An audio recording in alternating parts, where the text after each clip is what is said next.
L'Institut d'administration publique du Québec présente les finalistes du prix Monde municipal.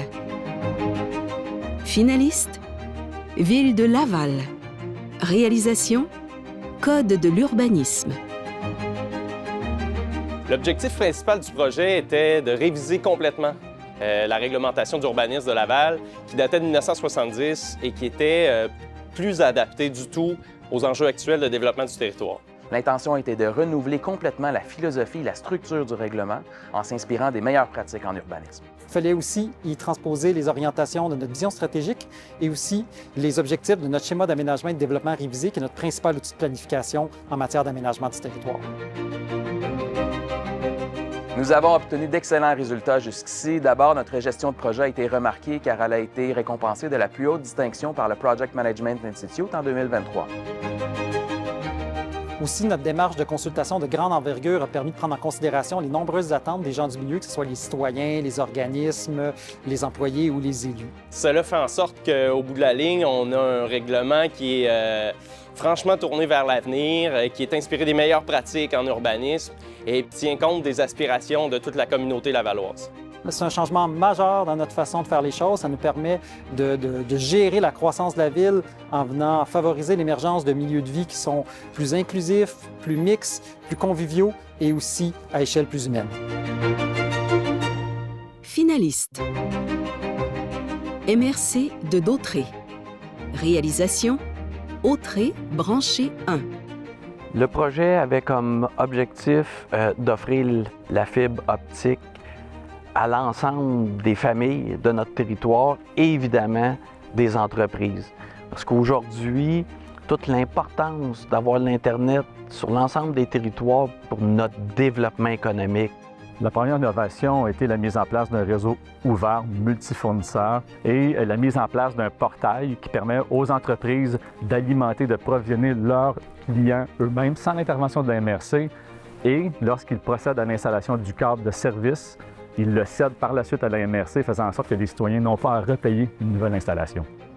On a au moins 2500 citoyens de branchés ainsi que plusieurs entreprises. On a une direction d'ici l'an prochain, aller à 5500 minimum. On va avoir au-delà de 1000 km de déroulé de fibre optique dans les prochains jours.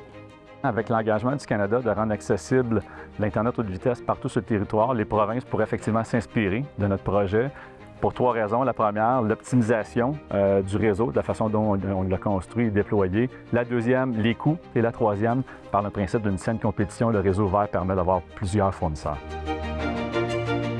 Finaliste. Ville de Victoriaville. Réalisation, Vecto. Un système de transport intelligent pour une mobilité urbaine efficace et durable à Victoriaville. Il y a du nouveau à Victo. Voici Vecto, l'appli qui nous transporte. C'est un service qui a été mis en place en novembre 2000 par la Ville de Victoriaville pour servir ses citoyens en transport collectif. On a eu un très grand succès la première année. On a fait 70 000 déplacements. Étant donné qu'on a une augmentation depuis plusieurs années, on est rendu à développer un nouveau système pour satisfaire notre clientèle. Téléchargez Vecto dès maintenant.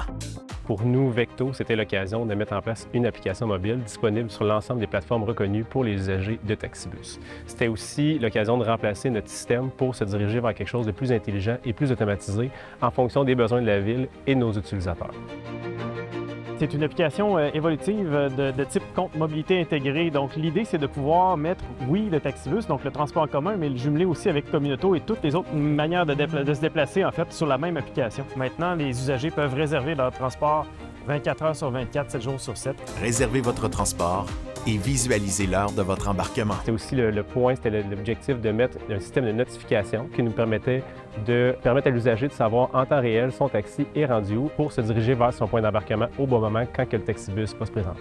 Donc, c'est sûr que ça a fait beaucoup de curiosité. Il y a beaucoup de villes qui nous appellent, en fait, soit pour nous demander nos appels d'offres publics ou pour la technologie en tant que telle pour pouvoir les implanter dans leur milieu.